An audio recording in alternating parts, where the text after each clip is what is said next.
Sri Gurubhyo Namaha, children. Children, yesterday we discussed about causes of the war, isn't it? Under that, we discussed many topics. Today, we are going to discuss about the course of the First World War. So, in that, our first subheading is two warring camps. So, in the introduction itself, I told you there were two powers. One was central power and one was allied power. So, in this paragraph, we are going to see who are all the central powers during the war. So, actually, the nations were divided into two groups. So, that was central powers and allied powers. So, this Germany, Austria Hungary, Turkey, and Bulgaria, these were the participants of the central powers. Italy was also one of the participant with Germany and Austria, but it had left for certain reason. So, what was the reason means there was a place called Trentino in northeast Italy. So in that place, many Italians were living. Majority of Italians were living in that place, but it was under the control of Austria Germany. So when Italy tried to annex it, Germany didn't help Italy. So it decided to quit from the war and it decided not to support Austria, Hungary, and Germany. So Italy stood neutral when the broke out, when the war broke out. But after some time, it decided to enter the war. So what it planned was, if it enters the war against Germany, against the Central Powers, so it can gain the place it had lost. Lost. So what it did know, it signed a secret treaty of London in April 1915 with Britain and France, through which if Italy participate in the war against Central Powers, so in return it has to be awarded with the territory after the war. So this was the uh, demand of Italy. Next, allies. Actually, in the allied power, 9 states were there. So, against the central powers, 9 states were participated. 9 countries participated against the central powers. Those countries were Russia, France, Britain, Italy, the US, Belgium, Serbia, Romania, and Greece. So, in this Romania and Greece, already they declared a war on the central powers in 1916 and 1917. So they played a very little part in the war. If you take Americans, the people of America, they don't want to interfere in the war. So just it gave moral support and it provided some materials needed for the war to Britain and France. America didn't involve directly in the war. Next, Tsar's abortive attempts for peace. Actually, a Tsar is used instead of king. In our country, we call the ruler as a king, but in Russia they'll call as Tsar. So Tsar Nicholas II, he was the ruler of Russia. He suggested he don't want to involve in the war. Just the whole world want to be in peace. So he meet the countries and he wanted to bring all the countries together for a meeting, for a conference for universal peace. So it planned two peace conferences in a place called Hague in Holland in the year 1899 and 1907, but it failed. So Russia joined with the Allied power.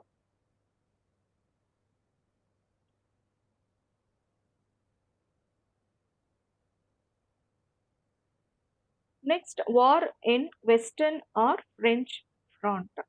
So, in this, Germany steamrolled and smashed the resistance of the people of Belgium. Actually, the people of the Belgium were against Germany, but they couldn't oppose or they couldn't speak against Germany because Germany forced them and crushed the uh, people of Belgium. The oppositions and all were crushed by the Germans. So, on the side of the Allied powers, what had happened?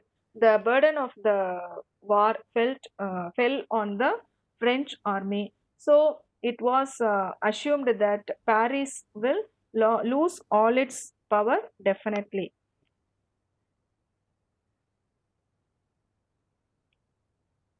Next is Battle of Tannenberg and Marne. So during this time, Russian forces they invaded East Prussia through war, but Germany defeated them.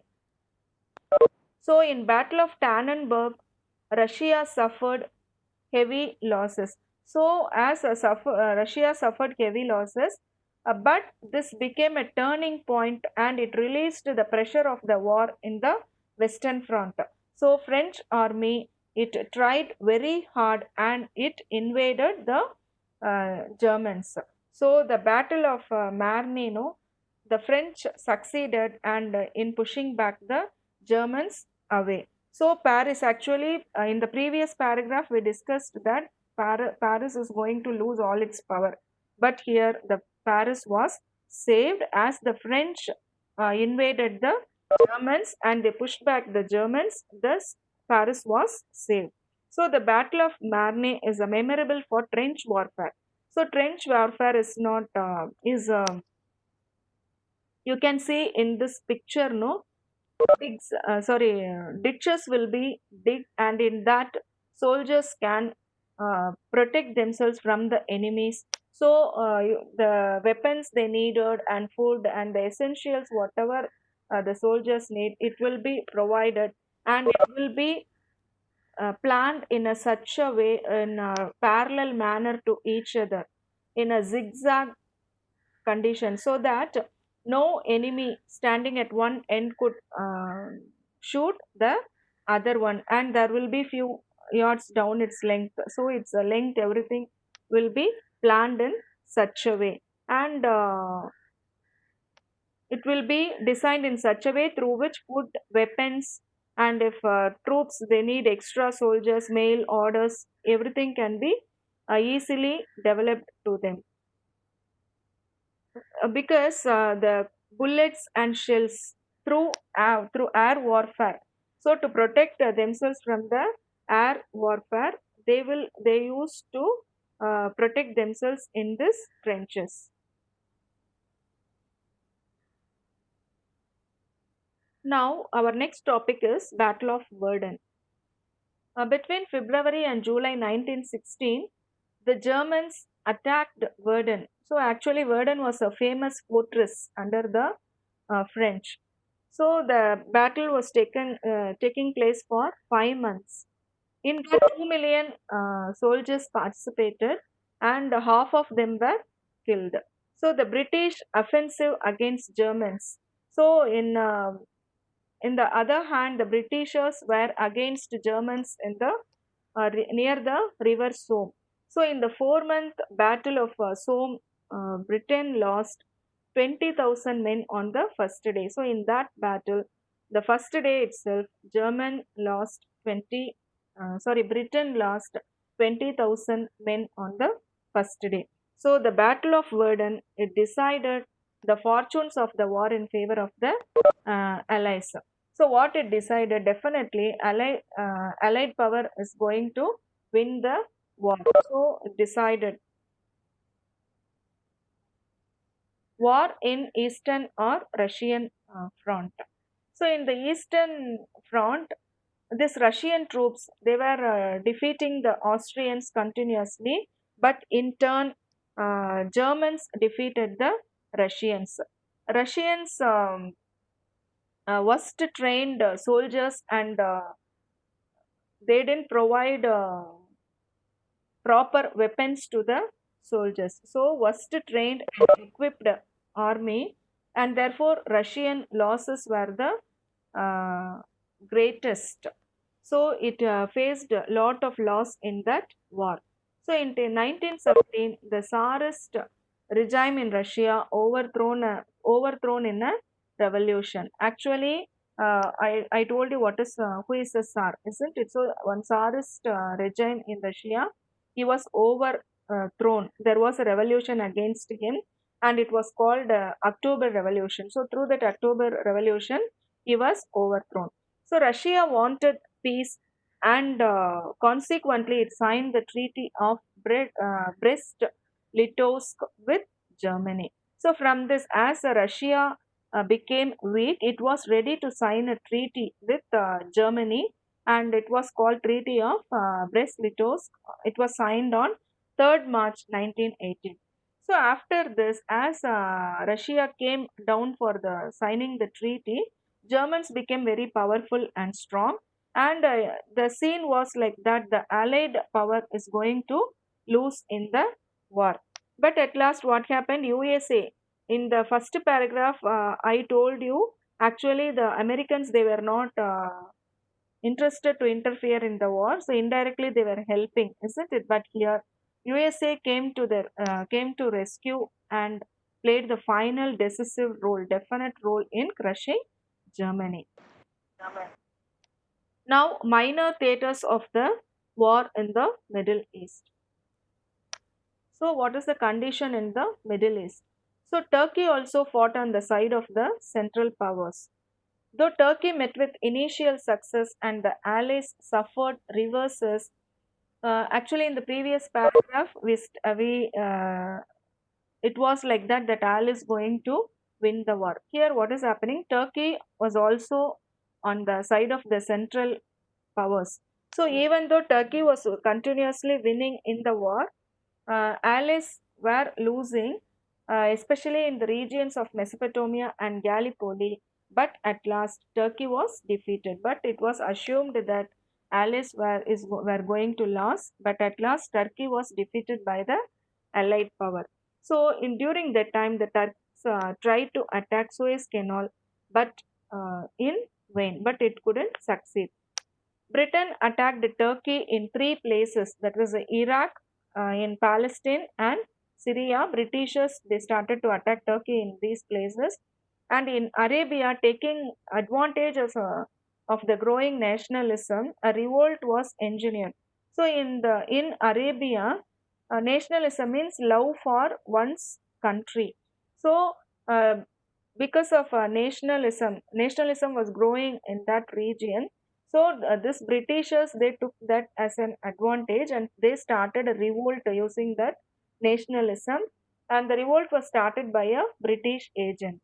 Britain attacked Turkey directly and tried to capture Constantinople. So Constantinople was the name of a territory under the Turkey.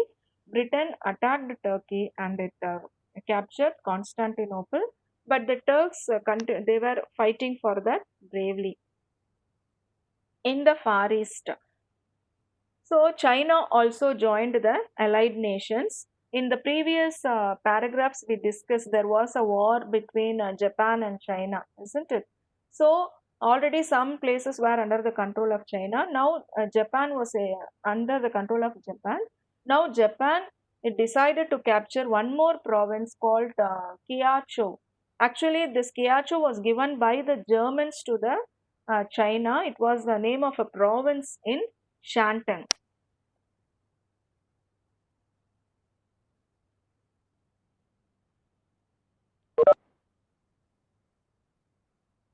During that time, there was no war in the East. So Japan take this as an opportunity. So Japan threatened China, and also it asked for some concessions and privileges. It demanded some concessions and privileges from China.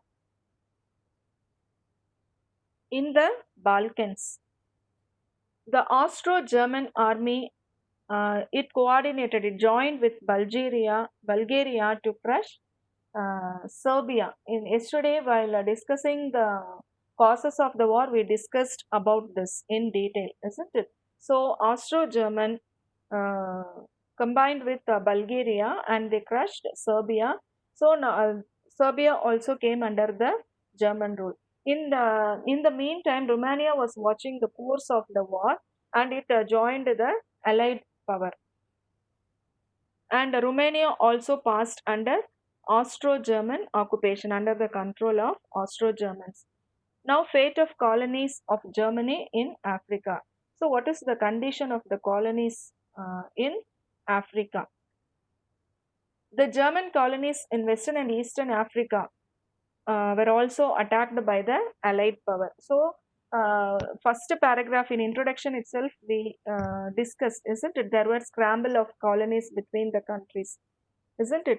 So, German colonies which were located in Eastern and Western Africa, these colonies were attacked by the Allied power because even though these colonies belongs to Germany, the distance between Germany and these colonies were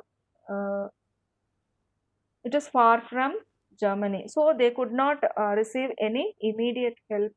So they surrendered to the Allied power. Italy falls to Austrian onslaught. In the first paragraph, we discussed Italy didn't join the war because of that place called Trentino, isn't it? So Italy joined the Allied power in the May 1916. Italians were fighting with the Austrians and continued to sustain their resistance. So actually, in the first paragraph itself, we discussed it was against Austrians and its aim was to get back its places, isn't it? So, but when the Germans came to Austria's help, the Italians collapsed. The Italians were against Austria, but at the time when the Germans involved to help Austria, the Italians were collapsed. Central Pass victories. The Central Pass successfully they occupied Belgium and a part of France in northeast Poland, France in the northeast, Poland, Serbia, and Romania. Now these places comes under the power of the Central Pass.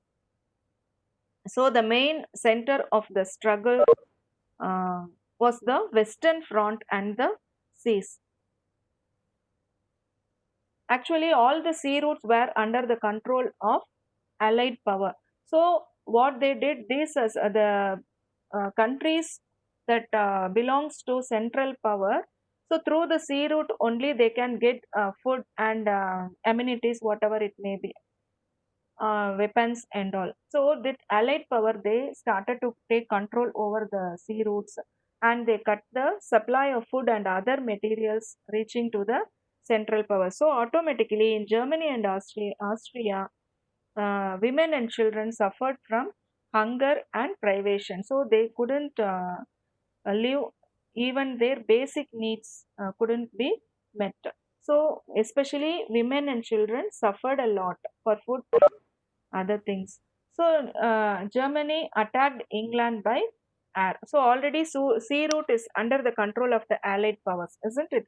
So, it started to attack through air. Bombs were thrown on London and places where there were England factories. So later, aeroplanes were used for targeting civilian population. Civilian population means the public, those who are residing in that particular country. So through air, they started to first they attacked the factories and colonies, and then they started to attack the public.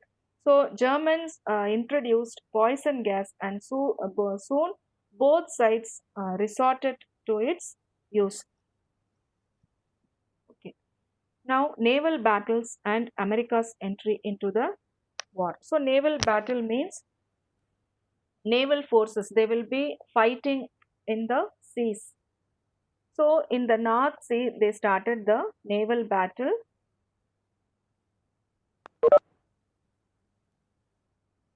The British won the battle.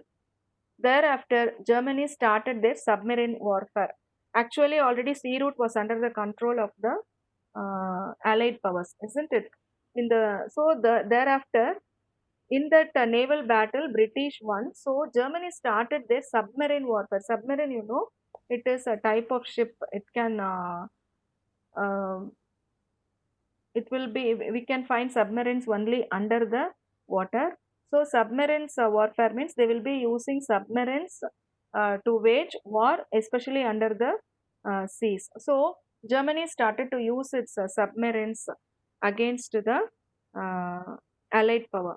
So one of these was the famous Emden. Emden was the name of the submarine, and it was used to uh, collapse our Madras.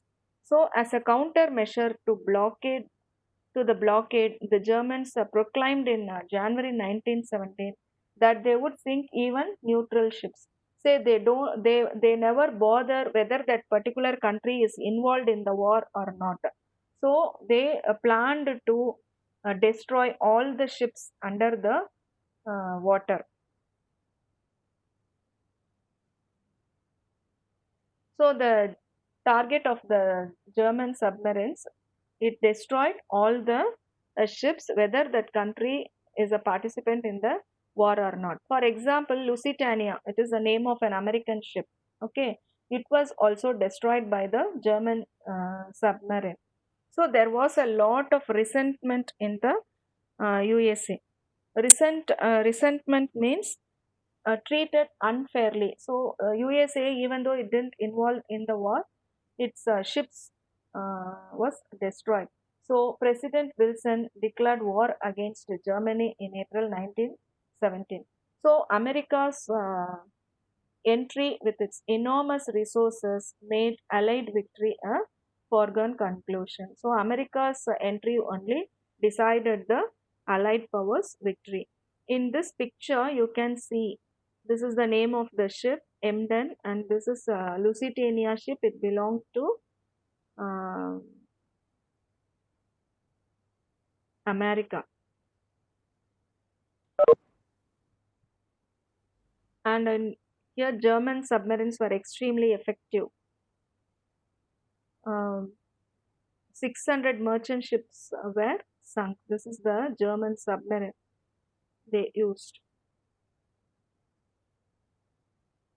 And here you can see the ships Emden and sinking of Lusitania.